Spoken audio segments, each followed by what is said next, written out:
Hello दोस्तों, कैसे हैं आप सब। और आई होप आप लोग ठीक ही ठाक होंगे। और मेरा नाम है राहुल सिंह और आप देख रहे हैं एडो हेल्प अस चैनल।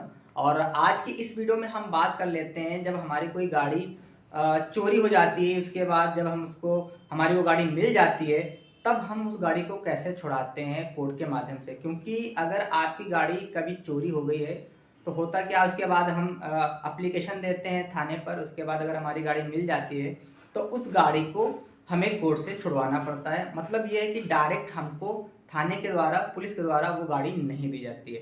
ठीक है, तो कोर्ट में हमें एक वकील करना पड़ता है, वकील के माध्यम से कोर्ट में एप्लीकेशन देनी पड़ती है। उसके बाद हमारी गाड़ी छूटती है। और यहाँ पर दोस्तों, गाड़ी छूटने की जो प्रक्रिया होती है वो बहुत धीमी है। देखिए, एक बात का ध्यान रखिएगा, जब आप कोर्ट के माध्यम से अपनी गाड़ी छुड़वाते हैं, यहाँ पर कोई भी आपकी गाड़ी हो, 2 पहिया हो, 4 पहिया हो, ठीक है, जब आप अपनी गाड़ी छुड़वाते हैं तो आपको सारे पेपर कोर्ट में सबमिट करने पड़ते हैं, दिखाना पड़ता है। उसके बाद आपको एक श्योरिटी बॉन्ड भी दाखिल करना पड़ता है। तो इस बात का ध्यान रखिएगा। अच्छा, यहाँ पर जो न्याय प्रणाली है बहुत धीमी है। अगर आपकी गाड़ी चोरी हो गई है और चोरी होने के बाद वो मिल गई है, तो आप जब कोर्ट के माध्यम से अपनी गाड़ी छुड़वाते हैं तो आपको अपने गाड़ी के सारे पेपर, जो ओनर है उसके द्वारा कोर्ट में प्रस्तुत करने पड़ते हैं। अब अगर आपकी गाड़ी के कोई पेपर नहीं है तो उसका आपको जुर्माना कोर्ट में सबमिट करना पड़ेगा। यहाँ पर आपको एक बात और मैं बता दूं, जैसे आपकी गाड़ी का इंश्योरेंस नहीं है और आपने कोर्ट के माध्यम से अपनी गाड़ी छुड़वाई है, तो जब आप कोर्ट में एप्लीकेशन देते हैं और जब गाड़ी आपकी पकड़ी गई थी और जब आपकी गाड़ी चोरी हुई थी, तो अगर इंश्योरेंस आपका पहले का है तो वो मान्य होगा। लेकिन अगर आप ये सोच रहे हैं कि हमने कोर्ट में जो है एप्लीकेशन दे दी है गाड़ी रजिस्टर कराने की, क्या मैं अब इंश्योरेंस करा दूं तो क्या वो चलेगा, तो दोस्तों वो मान्य नहीं होगा। इस बात का आप ध्यान रखिएगा। आपके पेपर पहले से कंप्लीट होने चाहिए। अच्छा, यहाँ पर इतना समय लगता है, इतना आपको बता दें कि आरसी का सत्यापन, डीएल का सत्यापन, टेक्निकल मुआयना और भी बहुत सारी चीज़ें होती हैं। और होता क्या है कि जब आप कोर्ट में एप्लीकेशन देते हैं तो थाने से रिपोर्ट आती है। थाने से रिपोर्ट आने में बहुत लंबा समय लग जाता है। कभी कभी क्या होता है कि जो पैरोकार रिपोर्ट लेकर आते हैं वो कहते हैं कि हमारे बड़े साहब जो हैं छुट्टी पर हैं या उनकी ड्यूटी कहीं और लगी, वो है नहीं। तो इसमें बहुत ज़्यादा लंबा समय लगता है। आपने देखा होगा कि थाने पर, किसी भी थाने में चले जाइए तो बहुत सारी गाड़ियां खड़ी रहती हैं। लोग गाड़ियां छुड़ाने के तो प्रयास बहुत करते हैं, लेकिन न्याय प्रणाली इतनी धीमी है कि लोगों को कोर्ट कचहरी के चक्कर लगाते लगाते वो परेशान हो जाते हैं और थाने पर खड़े खड़े गाड़ियों का भी नुकसान होता है। बहुत सारी ऐसी कंप्लेंट भी मिली हैं कि थाने में हमारी गाड़ी खड़ी थी, वहाँ से बैटरी चोरी हो गई या कुछ हमारे गाड़ी के कोई और जो है चीज़ें निकाल ली गई। क्या आपके साथ भी ऐसा कुछ हुआ? अगर हुआ तो हमें कमेंट्स करके ज़रूर बताएं।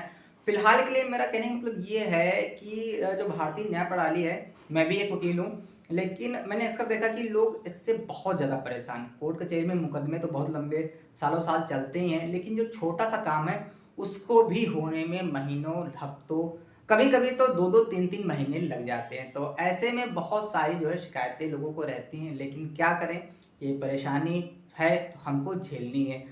इसमें अभी तक कोई ऐसा ठोस कदम नहीं उठाया गया है कि इसको जल्दी से जल्दी निपटाया जाए।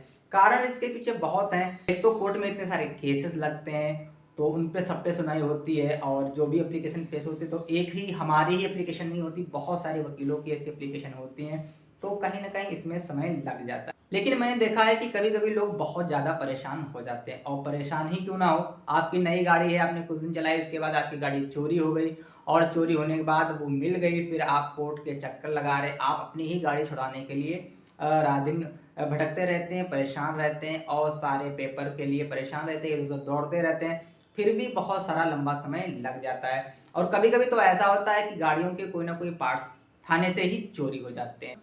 अब यहाँ पर आपको एक बात और बता दें कि चाहे एक्सीडेंटल मामला हो, चाहे गाड़ी चोरी हुई हो, और जब आप कोर्ट के माध्यम से गाड़ी छुड़वाते हैं तो आपको अपने गाड़ी के सारे पेपर सबमिट करने होते हैं। पहले तो आपको सारे जीरोक्स कॉपी लगाने पड़ते हैं, उसके बाद जब सारी रिपोर्टें आ जाती हैं, टेक्निकल मुआयना हो जाता है, बीमा का सत्यापन हो जाता है, आरसी का सत्यापन हो जाता है, आपके डीएल का सत्यापन होता है, उसके बाद आपको कोर्ट में एक समय के लिए अपने गाड़ी के सारे ओरिजिनल पेपर भी दिखाने पड़ते हैं, तभी आपकी गाड़ी छूटती है। इस बात का ध्यान रखिएगा, चाहे एक्सीडेंटल मामला हो और चाहे आपकी गाड़ी चोरी में गई हो, बाद में गाड़ी वो मिल गई हो। अच्छा, यहाँ पर पुलिस को डायरेक्ट पावर नहीं होता है आपकी गाड़ी छोड़ने का। इसमें थोड़ा कंफ्यूज भी लोग रहते हैं। और अगर आपकी गाड़ी चोरी में पकड़ी गई है या एक्सीडेंटल में पकड़ी गई है, आपको श्योरिटी भी कोर्ट में सबमिट करनी होती है। अब ये कैसे डिसाइड होता है, तो आपको यहाँ बता दें, आपकी गाड़ी की जितनी वैल्यू होती है उतनी ही आपको श्योरिटी कोर्ट में सबमिट करनी पड़ती है। जैसे आपकी कोई बाइक है और उसको आपने रिलीज कराया, बाद में कोर्ट ने कहा कि इसके बदले आपको श्योरिटी दीजिए, तो वहां पर आप कोई दूसरी गाड़ी लगा सकते हैं। तो दोस्तों कहने का मतलब ये है कि लोग कोर्ट कचहरी के चक्कर लगा लगा के परेशान हो जाते हैं। अपनी ही गाड़ी छुड़वाने के लिए वो कोर्ट कचहरी के चक्कर लगाते रहते हैं और वो परेशान रहते हैं। हाल के लिए अभी तो इसका कोई ऐसा उपाय नहीं है कि त्वरित कार्रवाई हो जाए और त्वरित आपकी गाड़ी छूट जाए, आप भी इस झंझट से छूट जाएं। लेकिन आगे फ्यूचर में देखा जाता है कि क्या इस पर कुछ ऐसा निकल के आता है, कोई ऐसा जजमेंट आता है या कुछ ऐसा होता है जिससे लोग जब वो गाड़ी रिलीज कराते हैं, छोटा सा काम, लेकिन उसको होने में भी हफ्तों महीनों का समय लग जाता है। अब इस बारे में आगे फ्यूचर में देखते हैं क्या होता है क्या नहीं होता। फिलहाल के लिए एक आम इंसान बहुत ज़्यादा इससे परेशान हो जाता है।